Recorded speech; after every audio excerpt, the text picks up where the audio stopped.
औज़ु बिल्लाहि मिनश्शैतानिर्रजीम बिस्मिल्लाहिर्रहमानिर्रहीम। अस्सलामु अलैकुम। सातवीं जमात में बैठे प्यारे बच्चों, आज का जो मेरा सब्जेक्ट है वह है इंग्लिश। जो टॉपिक मैंने पिछले 2-3 दिन से लिया है वो है a mad T party. A mad T party, ठीक है। तो प्यारे बच्चों, मैंने आपसे बात की थी पिछले जो 3 स्टेंजाज या 3 पैराग्राफ्स हमने डिस्कस किए थे जिनकी वजाहत हुई थी।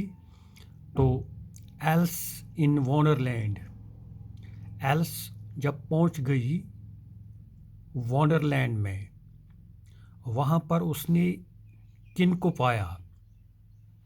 वहाँ पर जो उसके साथ में जा रहा था वाइट रैबिट, क्योंकि वो ताक़ुब कर रही थी उसी के पीछे। तो वंडरलैंड में पहुंच गई तो वाइट रैबिट वहाँ पहुंच गया। तो पहले से ही वहाँ मौजूद था सहन में मार्शर, वहाँ पर हेटर भी मौजूद था, वहाँ पर डॉरमाउस भी मौजूद था, ठीक है। तो प्यारे बच्चों, एलिस भी जब वहाँ पहुँच गई तो कुल मिला के ये वहाँ पर मिल गए, तो इकट्ठे हो गए, जमा हो गए 5: वाइट रैबिट, मार्शर, हेटर, डॉरमाउस, और अब एलिस भी वहाँ पर उनसे मिल गई। तो कुल मिला के ये 5 वहाँ पर हो गए। तो अब ये एक टेबल पर बैठ गई। पहले मार्शर, हेटर और डॉरमाउस ने इनकार किया था एलिस को कि यहाँ पर मत आओ, हमारे पास जगह नहीं थी। टेबल हालांकि बहुत बड़ा था, काफ़ी जगह थी, क्योंकि ये 3 एक साइड में बैठे थे। तो उसका दूसरा किनारा, टेबल का दूसरा किनारा, दूसरा साइड बिल्कुल खाली था। फिर भी मार्शर, हेटर और डॉरमाउस ने इनकार कर दिया था एलिस को कि यहाँ पर मत आओ, हमने आपको दावत नहीं की कि आप हमारे पास आओ, हमारे पास बैठ जाओ, हमने आपको इनवाइट नहीं किया। आप तो यहाँ पर आ गई, लेकिन बिला बिला किसी इनविटेशन के, बिन बुलाए मेहमान, बिन बुलाए मेहमान हम उसको कहेंगे। तो प्यारे बच्चों, एलिस तो गई फोर्सफुली, ज़बरदस्ती गई। तो टेबल के एक किनारे पर बैठ गई। अब ये पूरे 5 हो गए: वाइट रैबिट, मार्शर, हेटर, डॉरमाउस और एलिस। जब एलिस भी वहाँ उनके बिल्कुल समझ लीजिए कि बगल में बैठ गई, उनके साथ में बैठ गई, तो वहाँ पर इसको दिया गया, ऑफर किया गया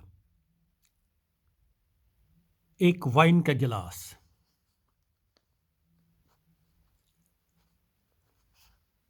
एक वाइन गिलास उसको दिया गया। शराब की एक प्याली कहेंगे, शराब का एक गिलास कहेंगे, उसको ऑफर किया गया एलिस को। लेकिन जब एलिस ने हाथ बढ़ाया गिलास की ओर, गिलास की तरफ, तो देखा गिलास खाली था। That was empty, empty. तो गिलास खाली था। अब ये एक, आप मान लीजिए कि एक बेइज्जती हो गई। अब ये इम्पोलाइटनेस बन गया। इम्प्लाइडनेस,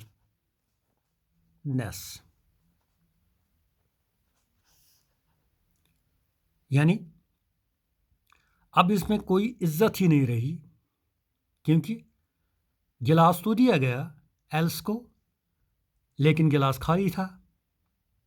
ये तो सरासर अब नाइंसाफ़ी हो गई, बेइज्जती हो गई।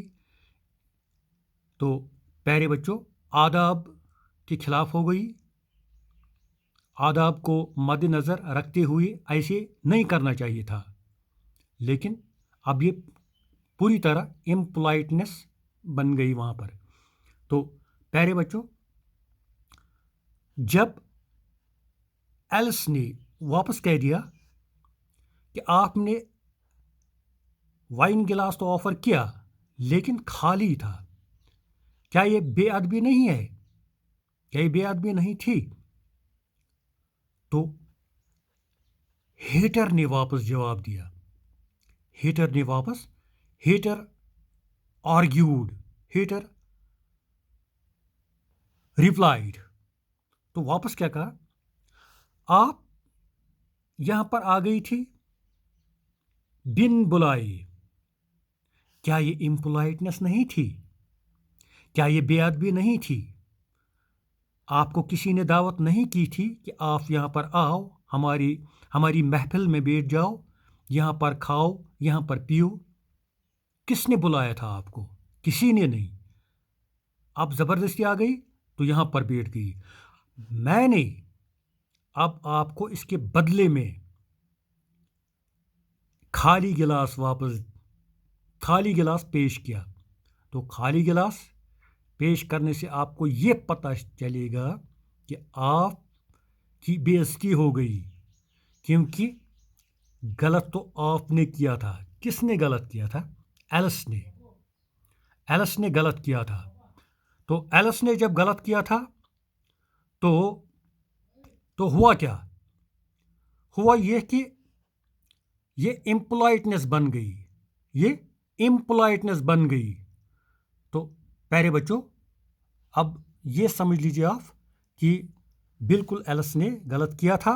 अनइनवाइटेड वहाँ पर बैठ गई थी। तो हेटर ने वापस जवाब दिया, एम्प्टी गिलास, खाली गिलास ऑफर किया था। तो इस तरह से एलिस को पता चला कि मैंने भी थोड़ी सी गलती की थी। तो प्यारे बच्चों, आगे बढ़ते हैं। अब यहाँ पर हेटर ने एक personal remark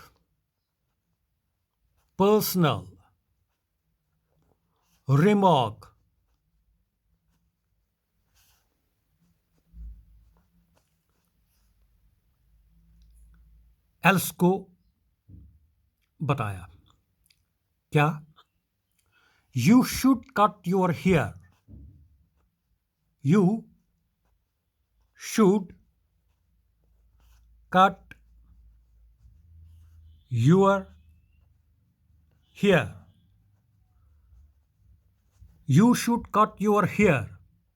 you should cut your hair. तो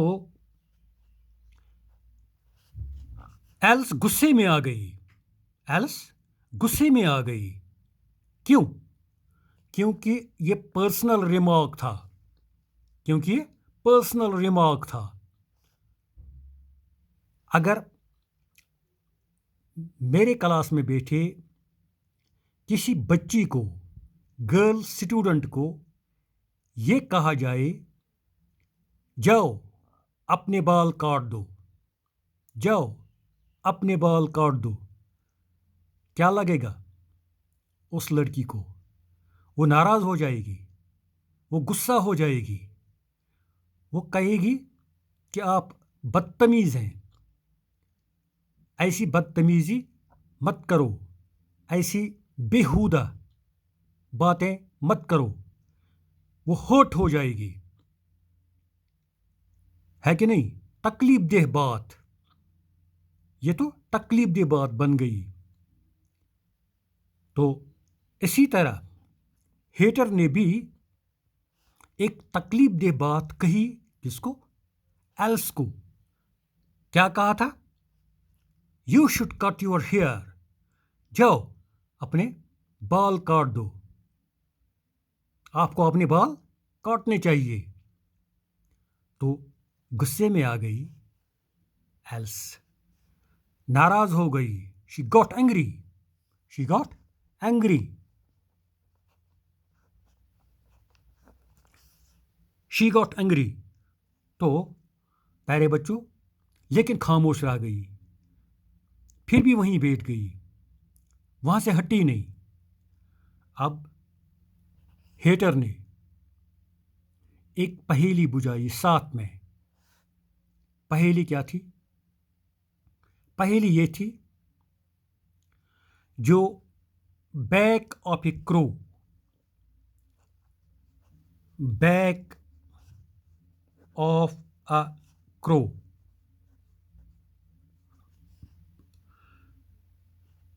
कौवा तो आपने देखा होगा प्यारे बच्चों। कौवे का जो पिछला हिस्सा है जिसमें टेल आता है? तो प्यारे बच्चों, क्या वो राइटिंग टेबल की तरह होता है? राइटिंग टेबल, राइटिंग टेबल, समझो ऐसे ऐसे, समझो ऐसे ऐसे पीछे से कौवे का बिल्कुल टेल होता है। तो क्या ये टेल, क्या ये टेल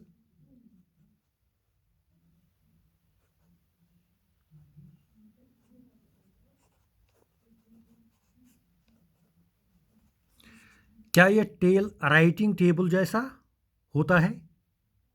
जरा हम भी गौर करेंगे। तो ये पहेली बुझाई किसने? हेटर ने। हेटर ने